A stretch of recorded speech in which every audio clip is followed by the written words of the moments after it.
bienvenidos a una nueva edición de PACAM Talks, el ciclo de webinars del estudio Pérez Alati, Grondona, Benítez y Armsen.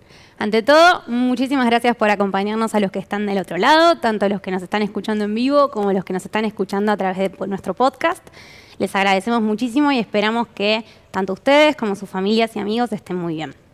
Como quizás recordarán, el año pasado lanzamos este espacio, PACAM Talks, para estar en contacto con nuestros clientes y amigos y poder conversar con ustedes de las últimas novedades legales de nuestras respectivas áreas de práctica.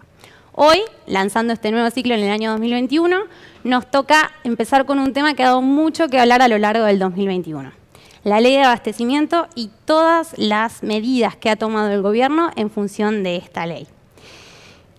Como siempre, al final de la charla vamos a dar espacio para que todos ustedes puedan hacernos todas las preguntas, comentarios y consultas que tengan. Pero primero lo primero. Mi nombre, para los que no me conozcan, no tuve el gusto de conocer aún, es Clara Rodríguez Llanos. Trabajo en el estudio en el equipo de defensa de la competencia, defensa del consumidor y la alta comercial desde el año 2013.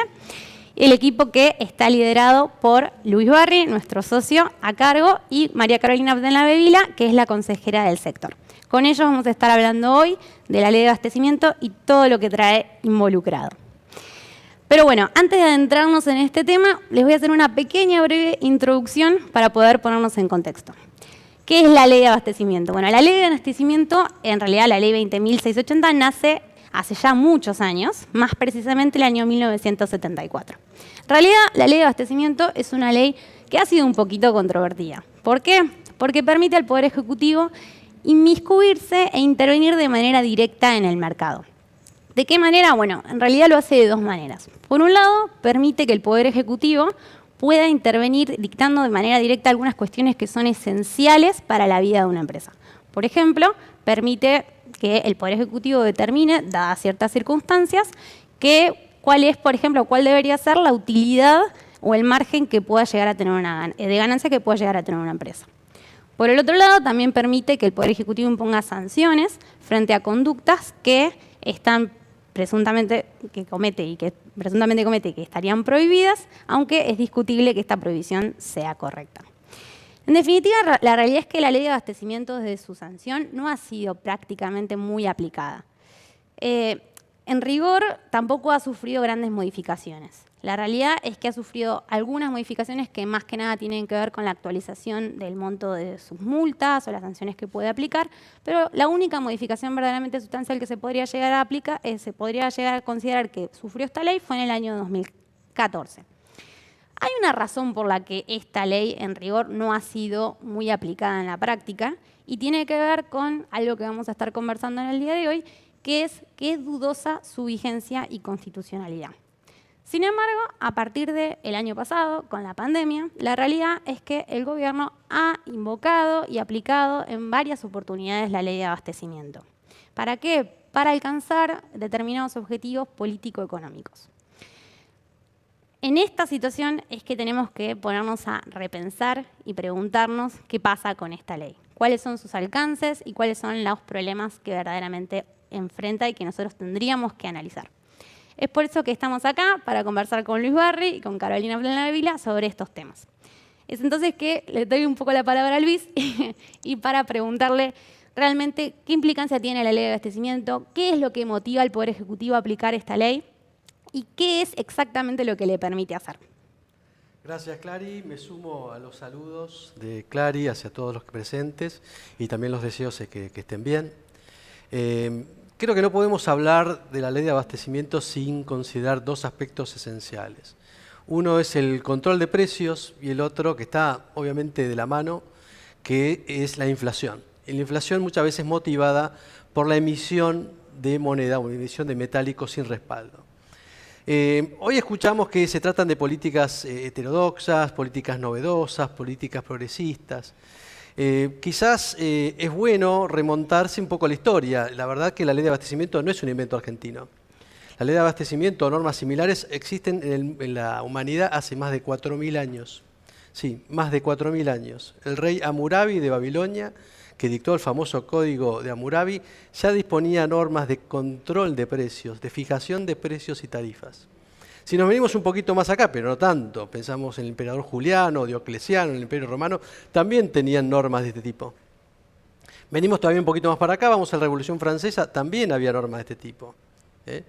Si miramos la Argentina, a ver, tenemos por lo menos como 70 años de normas donde se han fijado precios.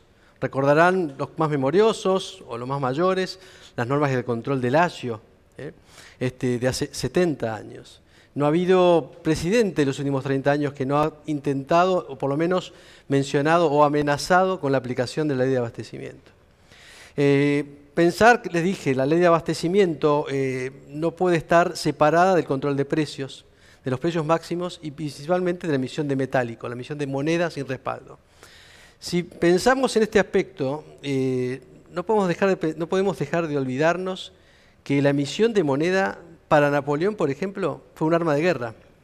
Sí, lo que hoy se considera para muchos como que quizás no es tan grave emitir dinero, para Napoleón, que podemos decir que un estratega destacadísimo, quizás de los mayores y más grandes de todos los tiempos, emitió moneda para tratar de conquistar Austria. También emitió moneda para conquistar Rusia. De hecho, emitió cantidades enormes de moneda para conquistar Rusia. E iba y compraba a los propios campesinos rusos con moneda falsificada. Con lo cual, no podemos dejar de mencionar este tipo de cuestiones cuando hablamos de la ley de abastecimiento, cuando hablamos de precios máximos y cuando hablamos de emisión de moneda. ¿Cuáles son los drivers de la ley de abastecimiento? Sencillos. Tiene que haber el mayor abastecimiento, tiene que haber precios máximos. No funcionan o no se fijan, no se consideran las reglas de la oferta y la demanda.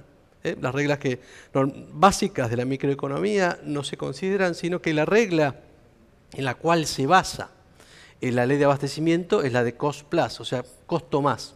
Por eso, la ley de abastecimiento se concentra y los sistemas de información que lanzan los gobiernos que buscan aplicar la ley de abastecimiento se basan justamente en el control de costos para que permitir o no permitir determinados aumentos. Ahora, ¿qué herramientas tiene el Poder Ejecutivo o la autoridad de aplicación en base a la ley de abastecimiento? Son enormes. Obviamente fijar precios, fijar, como dijo Clarita, fijar la ganancia de las empresas, sistemas de información de lo más variados, la obligatoriedad de producir cantidades específicas. Y acaso en este punto me detengo un minuto porque esto es bastante actual. La ley de abastecimiento dice que la obligación de producir cantidades específicas tiene que estar relacionada con el momento económico, con la capacidad de producción de esa empresa y con la posibilidad de que esa empresa tenga una ecuación de ganancia. Eso dice la ley de abastecimiento. Veremos si las normas actuales dicen exactamente eso o responden esto o es una norma más general. Con lo cual, a grandes rasgos vemos que los poderes que la ley de abastecimiento brinda a la autoridad de aplicación son gigantescos, enormes. Y como si esto fuera poco, también hay una disposición embudo donde dice, bueno, a ver, cualquier otra norma que sea necesaria, ¿no? Con lo cual, si esto es pensado como una delegación por parte del Poder Legislativo, si es que es posible esta delegación del Poder Legislativo en el Poder Ejecutivo, vemos que es enorme la cantidad de facultades que se brinda al Poder Ejecutivo mediante esta ley de abastecimiento. Entonces, en este escenario, ¿qué pasa si una empresa no cumple con lo ordenado por la Secretaría de Comercio o la autoridad que intervenga en este caso y no cumple con lo que le piden en función de la ley de abastecimiento? ¿Qué sanciones son las que aplican? Carol, ¿nos puedes contar? Hola a todos, muchas gracias por escucharnos y transmito eso de que esperamos que todos estén muy bien. ¿Cuáles son las sanciones? Bueno, este no es un tema menor y me parece importante dividirlo en cuáles son las sanciones escritas y cuáles son las sanciones no escritas que aplica esta ley. Con esto también hay que ir originariamente a qué planteaba la ley. La ley ponía una sanción muy rigurosa que da mucho miedo, como es la prisión, que esa sanción hoy por hoy no está. Y esa sanción que ponía no era nada más ni nada menos que prisión de 6 meses a 4 años. 4 años no es azaroso. ¿Por qué? Porque nuestro régimen jurídico permite que si se cumplen determinadas características y requisitos, una sanción de prisión de hasta 3 años puede quedar en suspenso o ser de cumplimiento condicional. Esto es que la persona efectivamente no va presa. Entonces, que se haya puesto hasta 4 años ya también nos da una indicación del rigor que tiene esta norma. Más allá de eso, hoy por hoy nos podemos quedar tranquilos en que, más allá de todas las inconstitucionalidades que tiene esta norma, la sanción de prisión no está. Pero eso no significa que no tenga sanciones. Hay sanción de multa que va hasta 10 millones de pesos, que hoy por hoy ha quedado un poco desactualizado ese monto, si se quiere, pero que ese monto y ese máximo está un tanto difuso, porque puede llegar a aumentarse si se demuestra que la ganancia supuestamente obtenida en virtud de esta infracción, de la infracción cometida a esta norma, si se analiza cuál es esa ganancia, se puede llegar a aumentar hasta el triple de esa ganancia. También tiene otras sanciones como la inhabilitación la inhabilitación en los registros de proveedores del Estado, que para las empresas, muchas de las empresas, es su principal fuente de ingreso, clausura de establecimiento, decomiso de las mercaderías en infracción. Esto es, pongamos un ejemplo, se cree que una empresa está escondiendo un stock de mercadería, entonces lo que se hace es sacarle, decomisarle esa mercadería, y lo que plantea la norma es que justamente como se quiere evitar el desabastecimiento, se vende inmediatamente, y el ingreso por esa mercadería va para las arcas del Estado, no va para el particular. También hay pérdida de concesiones, de privilegios tributarios que puedan tener esas empresas, y las distintas sanciones van a ir variando según se trate de personas humanas, físicas, o de personas jurídicas. A las personas jurídicas incluso se les puede hasta llegar a limitar o sacar esa personería jurídica, lo cual es ciertamente muy grave. Otras de las inconstitucionalidades que por lo menos nosotros vemos en esta norma es que que si llegasen a poner la sanción de multa, para poder apelar esa multa hay que pagarlo. Esto es, se tiene el solve repete. Este solve repete es pago y luego discuto, luego repito. Lo cual, si uno analiza este solve repete, originariamente nace en temas tributarios, que lo que no se quiere afectar son las arcas del Estado. Esto es que el Estado tiene una previsión en su presupuesto y en su gasto público, y para eso necesita tener una cierta previsión. Para esto sabe que tantas personas pagan impuestos, para esto saben que tantas personas pagan bienes personales y ganancias, y si la persona no lo paga, se hace una determinación y debe pagar para poder cuestionar esa determinación. Pero incluso en temas tributarios no existe este solve repete para lo que es multas, sanciones, porque el Estado no puede previsionar que las personas van a cometer sanciones. Sin embargo, este régimen toma esto del derecho tributario, pero lo aplica al tema de sanciones. Entonces, se veda al particular que quiera acceder al juez natural, que recordemos, por principio general, el Poder Ejecutivo no puede, no tiene la jurisdicción, el decir el derecho, no lo puede hacer, y se saca al particular del juez natural, que es el Poder Judicial, se lo saca y se lo obliga, como requisito de admisibilidad de ese cuestionamiento, pagar para luego responder, para luego poder cuestionar esta multa. Bueno, dije y empecé diciendo que esto era lo que estaba escrito, pero también hay otras sanciones que no están escritas. Y como vamos a ver, y también Clarice mencionó en la introducción, esta norma no ha sido demasiado aplicada, en cuanto a que no hay grandes, no es que constantemente aplica en cuanto a sus multas, sus sanciones, pero sí ha sido aplicada. ¿Y en qué? En estas otras sanciones no escritas. ¿Cuáles son esas sanciones no escritas? Y, por ejemplo, se investiga, se cree que alguien está cometiendo una infracción a esta norma que, insistimos, no se sabe si está vigente realmente. ¿Y qué se hace? Se publica. Se dice en todos los diarios que se está investigando.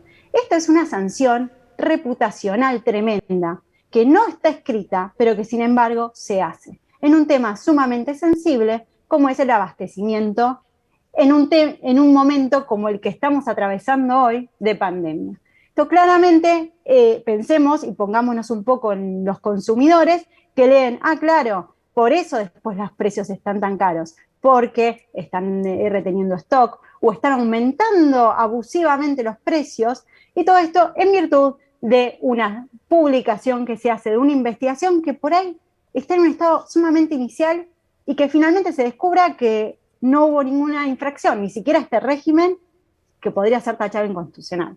Pero esta es la otra sanción que existe, que se está llevando a cabo y que no está escrita.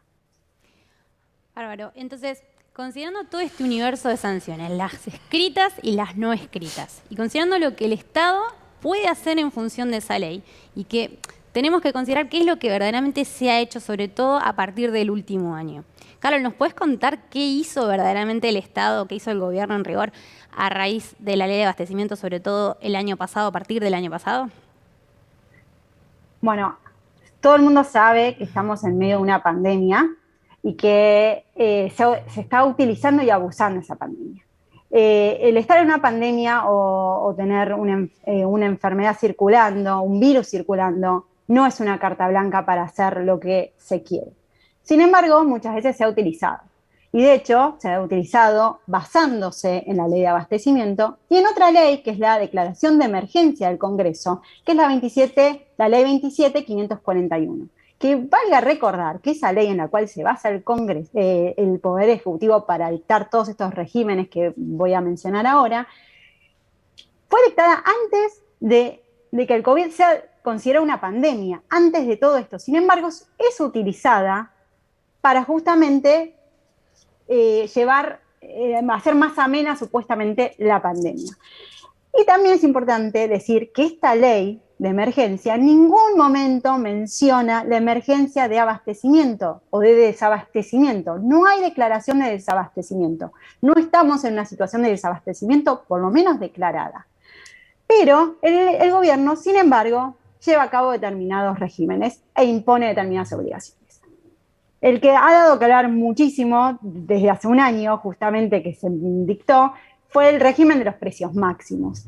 ¿Qué es este régimen? Es un régimen en el cual se le pone a una serie de rubros, de los más amplios, y se les dice, ustedes que ya venían informando precios en un sistema que es el sistema CEPA, no pueden aumentar los precios y deben estar fijados al 6 de marzo. Ese régimen, que al principio parecía transitorio, en la Argentina no hay nada más transitorio, no hay nada más permanente que lo transitorio, básicamente. ¿Por qué? Porque se viene prorrogando y prorrogando y prorrogando, y de hecho la última prórroga de esto lo lleva al régimen hasta el 15 de mayo. Y todo indica que se va a seguir prorrogando. Entonces le dicen a las empresas, ustedes no pueden aumentar.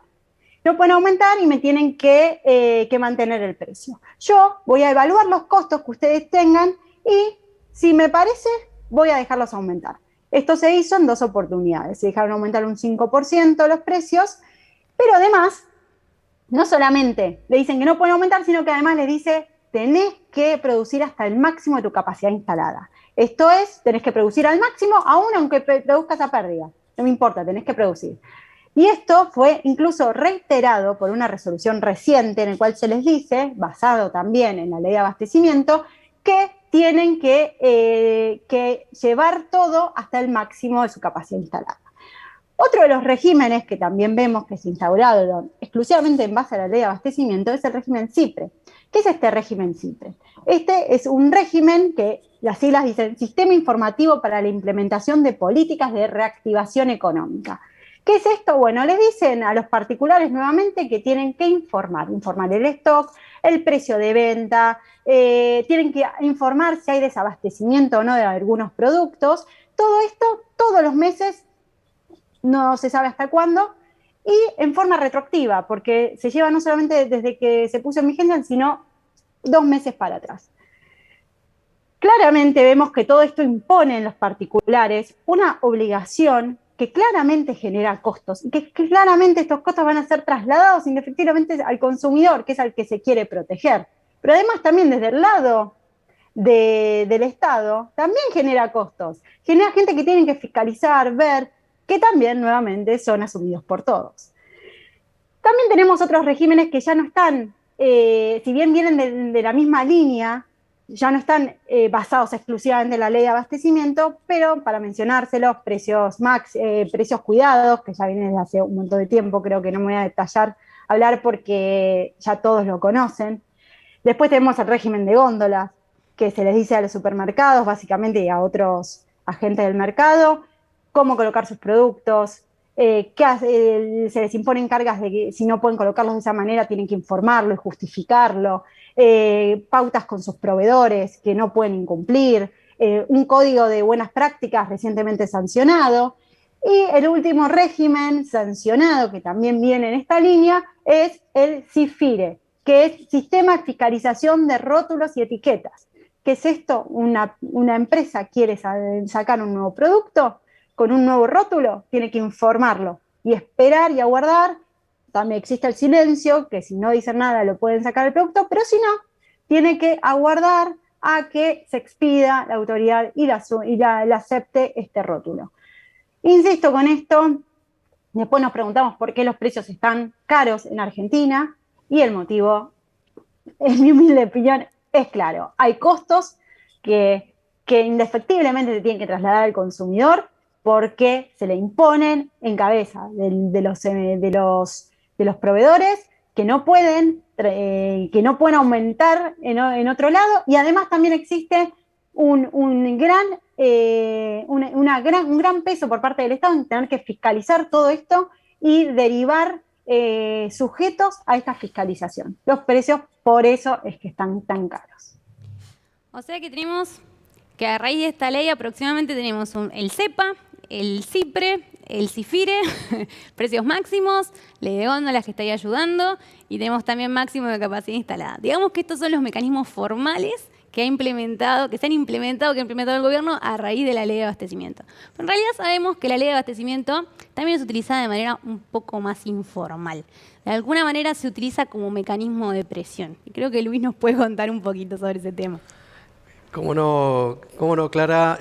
Sí, efectivamente, si nos remontamos a la historia argentina y nos vamos, por ejemplo, nos vamos más de 70 años atrás, recordarán a un presidente argentino un poco ofuscado en un discurso atacando a quienes incurrían en agio o especulación. Ojalá eso hubiera quedado en la historia y solamente sea algo que viéramos en YouTube. Pero si nos venimos los últimos 30 años de democracia, cada vez que ha habido un aumento de precios, cada vez que un poco la inflación se escapó, y la verdad que es algo que ha sido casi constante, salvo algún periodo corto en que eso no ocurrió, vemos que efectivamente el Poder Ejecutivo recurre a la ley de abastecimiento. Y muchas veces del lado de la amenaza, quizás no es la palabra jurídica adecuada, pero sí es una palabra que todo el mundo podría entender, de aplicación de la ley de abastecimiento. La ley de abastecimiento efectivamente se ha aplicado en los últimos años, sobre todo de forma declamativa, sobre todo en reuniones en el ámbito de la Secretaría de Comercio, en este gobierno, en el gobierno anterior, en el anterior y en el anterior. Hemos tenido periodos de mayor aplicación, de mayor amenaza. Hemos tenido periodos donde la parte que mencionó Carolina, no solo lo formal, sino lo informal, que es aparecer en los diarios, ha sido con mayor o menor beligerancia. Hemos tenido periodos donde no solo el Poder Ejecutivo te amenazaba, no solo aparecías en los diarios, sino que aparecía gente, manifestantes supuestamente espontáneos, en los lugares de producción o los lugares de expendio. Todos recordarán algún supuesto, no quiero ser lo suficientemente preciso, pero creo que nadie se olvidará las estaciones de servicio Shell, que fueron en su momento, donde hordas de gente iba y de alguna forma atacaba, pintaba e impedía el expendio de combustible en Shell. Como consecuencia, y todo lo que había detrás de todo esto era un tema de guerra de precios, ¿no? un tema de precios máximos y de aplicación de la ley de abastecimiento. Con lo cual, sí, efectivamente es un elemento, es una herramienta que se usa, que se ha utilizado, que ha estado presente con mayor o menor grado en los últimos 30 años y que a raíz del proceso inflacionario reciente se ve constantemente que aparece. Lo último que podemos decir es que efectivamente, si vemos los diarios, esta semana la Secretaría de Comercio se ha ido reuniendo con las empresas alimenticias a fin de fijar la aplicación de la ley de abastecimiento. Obviamente el trasfondo era esta norma. Según los trascendidos, según se supo, no hubo una aplicación estricta todavía en esta instancia, en este caso particular, de la ley de abastecimiento, sino que está buscando algún tipo de consenso.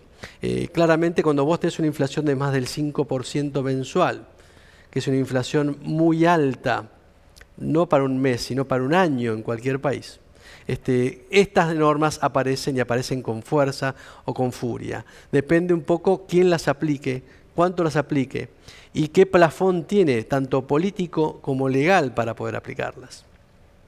Entonces, vemos que sí, que se ha utilizado la ley de abastecimiento, que se la invoca, pero es cierto que es más lo que ha sucedido en estos últimos años y que a veces quieren utilizar esta norma, pero invocan otra. ¿Por qué creen que el gobierno es reticente por ahí a utilizar esta norma? ¿Qué temores ven que tiene el gobierno al intentar aplicarla? Bueno, comienzo yo, Carol, si te parece, y después completá vos. En definitiva, lo que uno ve cuando se aplica esta norma es que se cita la ley de abastecimiento, pero también se cita el decreto de lealtad comercial 274 del 19, también se cita la ley de defensa de la competencia. Eso da cuenta que en definitiva el gobierno no está conforme, no está totalmente confortable en la utilización de esta norma. ¿Y por qué no lo está? Y porque en definitiva la ley de abastecimiento, vale decirlo claramente, es una ley confiscatoria en blanco. Nuestra Constitución prohíbe la confiscación. Esta norma es una norma confiscatoria en blanco. ¿Por qué? Porque dijimos bien claramente qué es lo que el Poder Ejecutivo puede hacer. Y son enormes las facultades que tiene el Poder Ejecutivo. En definitiva, una ley confiscatoria en blanco no debería resistir ningún tipo de análisis constitucional.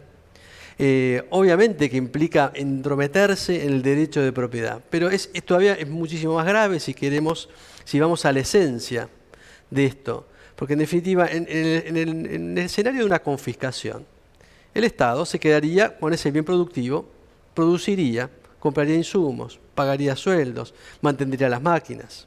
Acá no ocurre eso. Con esta ley el Estado te dice, mira, vos vendés tanto, vos ganás tanto, vos producís tu máxima capacidad, pero tenés que seguir pagando los sueldos, tenés que seguir pagando los impuestos, tenés que seguir pagando la energía, tenés que seguir pagando los insumos, tenés que seguir manteniendo tu maquinaria. Y hacia esto le agregamos que no es anecdótico, sino que es real, que te obligan, que hay una norma que te dice, producía tu máxima capacidad, que nadie sabe cuál es, que ya vimos que no se corresponde con lo que dice la ley de abastecimiento, porque la ley de abastecimiento dice cuánto es esa máxima capacidad, y tiene que haber una relación económica, una ganancia para el empresario, en última instancia, no lo dice la norma actual. Si eso te lo dice encima en un contexto de pandemia, donde no tenés la posibilidad de contar con todo tu personal, menos con todo tu personal de forma presencial. Fíjense, y que eso obviamente a quien implica costos, o sea, no es gratuito producir en este momento de la máxima capacidad o la capacidad que sea en el contexto de una pandemia donde tenés limitaciones enormes. Si pensáramos por un minuto que la ley de abastecimiento fuera constitucional y que todo lo que yo dije sobre que es una norma confiscatoria en blanco es una barrabasada y no tiene sentido y es una exageración, entonces deberíamos pensar que acá habría una delegación del Poder Legislativo en el Poder Ejecutivo. Si eso fuese el caso, entonces aplicaría el artículo 76 de la Constitución Nacional, que efectivamente permite la delegación de ciertas facultades, pero esa delegación tiene que ser por un tiempo determinado. Y Caro lo dijo muy claramente. Acá no tenemos una declaración de emergencia de abastecimiento. Tenemos una declaración de emergencia sanitaria, con lo cual no hay ninguna declaración de esa índole. Y obviamente tampoco hay un plazo, porque no hay una declaración, menos hay un plazo fijado. Con lo cual también el gobierno es consciente de que en definitiva una aplicación extrema y derecha y total de la ley de abastecimiento implicaría a que habría mayor litigiosidad. Y esa litigiosidad llevaría, me parece, en mi opinión, naturalmente a la declaración de inconstitucionalidad de esta norma. Y le privaría de esta herramienta por lo menos como mínimo de amenaza, ¿no? No sé si, Caro, querés complementar algo de esto que comenté. No, sí, a modo de resumen, creo que el miedo justamente con la aplicación de esta norma es que no está claro si es constitucional y hay muchos planteos que se pueden llegar a hacer, y también si está vigente. Básicamente se puede cuestionar que la norma de abastecimiento en la cual se están basando no está vigente, y esto se sabe, y por eso aplican y mencionan otras normas para sustentar esto. Básicamente eso. Sí, me gustaría ampliar lo que dijo Caro, porque realmente es sumamente importante este tema de que si está vigente o no está vigente la ley de abastecimiento. Y hago un pequeño raconto histórico porque Caro estuvo perfecta en levantar este punto. En definitiva, la ley de abastecimiento fue suspendida en el año 91, salvo el artículo 2, inciso C. Y sobre esto hay una parva alta sí de fallos que lo confirman.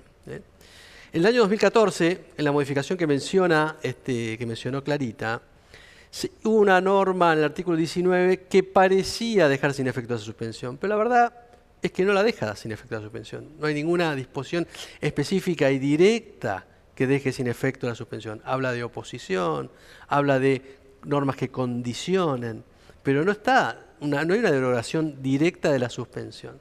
Y de hecho esa norma del 2014, cuando quiso dejar sin efecto una suspensión, en efecto, particularmente la ley 24.765, que limitaba la aplicabilidad del artículo 2, inciso C, lo dijo y lo dispuso. Lo cual el legislador, cuando quiso dejar sin efecto la suspensión, lo hizo. Cuando no quiso dejarlo sin efecto la suspensión, no lo hizo. Con lo cual, me sumo totalmente a lo que decís vos, Caro, y lo remarco, porque es un elemento esencial.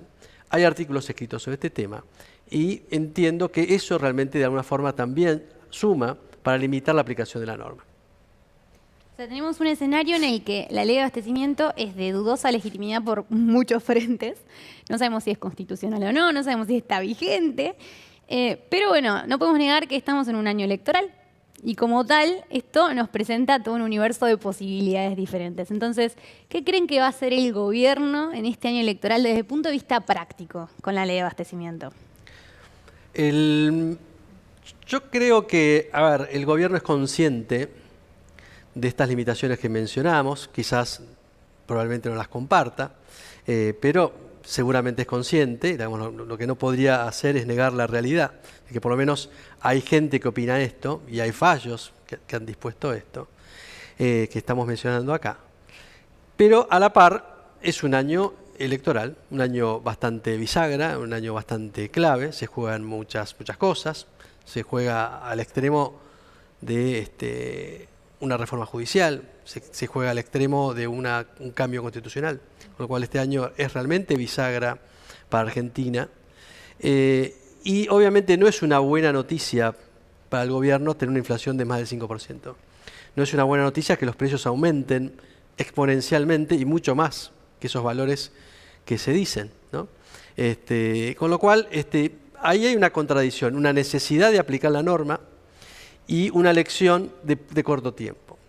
El gobierno también, me imagino que es consciente, que una aplicación de esta norma de forma más extrema no va a llevar a una judicialización inmediata. O sea, lo que ocurrió estos días con las clases, donde tenemos un día un juez opinando de una cosa, otro día otro juez opinando de otra, y esperando que la corte se expida en el medio de una semana, no es lo normal. Lo normal para todo el mundo, sabemos, es que esto demora años, muchos años, la solución de este tipo de temas. Con lo cual, si eventualmente el gobierno se quisiera poner más dura, que me imagino que es lo que va a ocurrir frente a una inflación tan alta, y tomara realmente por las astas la ley de abastecimiento y la aplicara de forma más fuerte, recién los planteos de inconstitucionalidad o de ilegitimidad que mencionamos nosotros no deberían tener una respuesta tan inmediata como uno pensaría en los próximos 6 meses, que es que van a ocurrir de alguna forma las elecciones, o por lo menos a lo largo de este año todavía se duda cuál va a ser la fecha, ¿no? Con lo cual es de esperar una aplicación más fuerte de la ley de abastecimiento, es de esperar la aparición más notoria de noticias en los medios que hablen sobre la aplicación de la ley de abastecimiento, entendiendo que las sanciones, o el atacar las sanciones, no va a tener una respuesta inmediata, sino que va a demorar quizás varios años, quizás no van a estar ni siquiera para la próxima elección, ¿no? No sé, Caro, si querés complementar algo de esto, de tu visión. Sí, que capaz lo que en lo personal espero es por parte del gobierno una cierta presión en decir, bueno, inicio estos expedientes que después los maneja, puede quedar en la nada y no pasa nada si después no los continúa, pero en cambio para la empresa tener una investigación abierta, mucho más, y luego encima eso es publicado, es sumamente dañino para la empresa. Y sí espero entonces que esta sea la forma en la cual se va a desenvolver el gobierno o la administración en este caso, para aplicar, sin aplicar y sin que se trascienda la ley de abastecimiento. En un año en el cual esencialmente querrá bajar la inflación que estamos teniendo. Ojalá. Estamos entonces, bueno, ya en casi 40 minutos. Queremos abrir a los que nos están escuchando el espacio a preguntas, consultas, comentarios que tengan. No sé si alguien tiene alguna duda. Los estamos acá escuchando para responder cualquier consulta, comentario que tengan. Complementando un poco lo que hemos estado diciendo hasta ahora, estamos en un escenario muy particular, muy delicado. Desde el punto de vista hay una pandemia de por medio y hay una crisis que no es reciente, sino que viene todavía a agravar cualquier escenario de pandemia, con lo cual el escenario nuestro es más grave, más delicado. Es importantísimo lo que mencionó Carolina, en definitiva, de cuáles son las señales que se da en un momento donde se necesita que haya producción genuina, que haya inversión, qué señales se dan a través de este tipo de normas, qué perjuicios, cuáles son las consecuencias verdaderas de este tipo de normas, ¿no? Y vuelvo un minuto al principio, no hemos inventado nada. Este tipo de normas existen hace más de 4.000 años, con lo cual solamente es necesario ver cuáles fueron los efectos económicos de este tipo de normas a lo largo del tiempo, y tenemos muchos ejemplos, hemos mencionado muchos ejemplos, desde la época del rey Hammurabi en Babilonia, el Imperio Romano, la República Francesa, podemos mencionar la Alemania nazi, podemos mencionar a Napoleón utilizando como elemento de guerra la emisión de moneda. Hemos tenido la aplicación de este tipo de normas en los últimos 70 años, o sea, no hay mucho para inventar, digamos, ya está, es visible. Con lo cual, cualquier aplicación de este tipo de normas debería ser conocida por quien la aplica, ¿no? Acá tenemos una pregunta que es, ¿cuál es la autoridad de aplicación de la ley de abastecimiento? No sé si, Carol, capaz querés contestarlo. Dale. Bueno, la autoridad de aplicación en este momento es la Secretaría de Comercio Interior. Claramente estamos hablando del Poder Ejecutivo, lo cual ya denota ese tinte político que lamentablemente no va a dejar de tener. Esto podría cambiar, en cambio, si se formase un tribunal administrativo con los lineamientos que expresamente fijó la Corte. Para esto y para poner en contexto mi respuesta, nuestra Constitución Nacional lo que dice, que un poco lo adelanté con esto del juez natural, es que veda al Poder Ejecutivo las funciones jurisdiccionales, es decir, el derecho del poder sancionar. La función del Poder Ejecutivo es otra y no es justamente esa.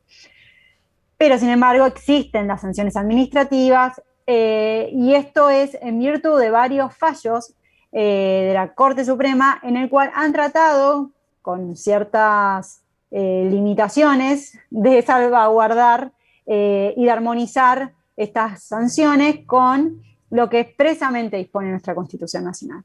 Y para esto lo que se dijo fue que se podría llegar a admitir una sanción administrativa siempre y cuando se emane de un tribunal administrativo. Para que sea un tribunal administrativo tiene que ser una autoridad independiente, con su propio presupuesto, que no dependa del Poder Ejecutivo necesariamente en cuanto a la formación de su presupuesto, y con una delegación por ley de determinadas facultades.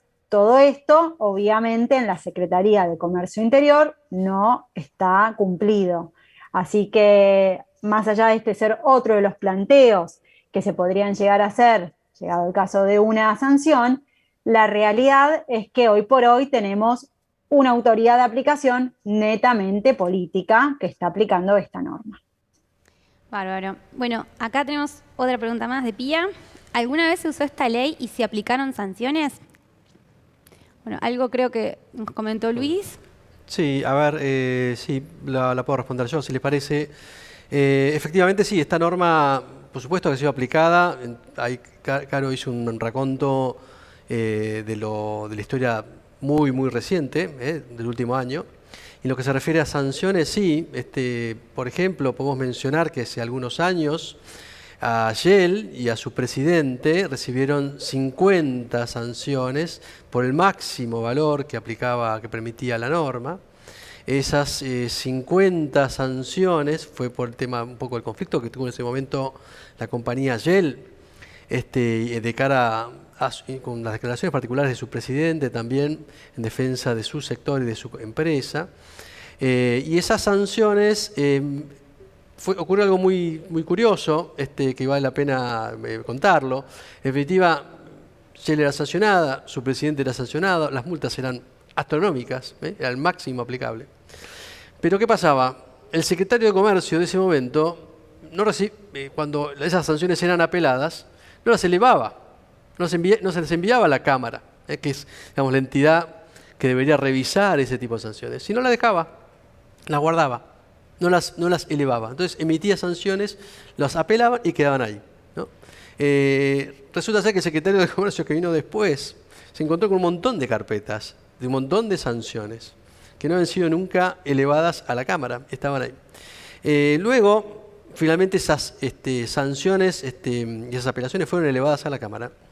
Y la Cámara, en todos los casos, en este conflicto que les mencioné, dijo, no se metió en el tema constitucional, lamentablemente, pero sí se metió en el tema de si la ley de abastecimiento estaba vigente o no. Y lo que dijo la Cámara es que no estaba vigente, que estaba suspendida. La pregunta es, bueno, a ver, ¿esta jurisprudencia sería aplicable hoy? ¿Continúa suspendida? Bueno, ya adelantamos cuál sería la respuesta. En definitiva, sí, nuestro entendimiento sigue suspendida y esa jurisprudencia también podría ser aplicada hoy, porque en definitiva, la reforma que se realizó en el año 2014 solamente, digamos, atacó las normas que se oponían o que condicionaban la ley de abastecimiento, pero no las que suspenden. Y cuando quiso dejar sin efecto una suspensión, lo dispuso expresamente en el artículo 19, ¿no?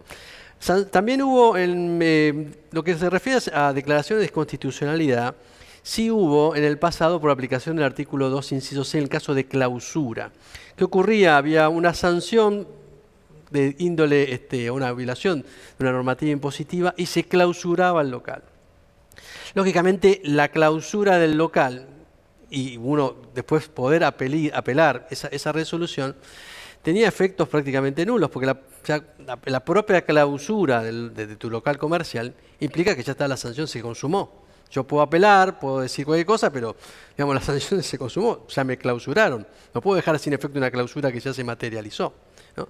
Entonces, sobre ese tema sí hubo declaraciones de constitucionalidad muy, muy interesantes, cual motivó luego a la suspensión de esta parte del artículo 2, inciso C que les mencionaba antes. Quizás alguna pregunta más. Si no, bueno, yo de mi parte les agradezco muchísimo por el tiempo, por haber estado acá con nosotros compartiendo este ratito, charlando de esto. Los esperamos, seguramente van a tener más preguntas después, vendrán. Acá estamos para responderles. No sé, Carol, Luis, si quieren dar unas palabras finales. Cómo no,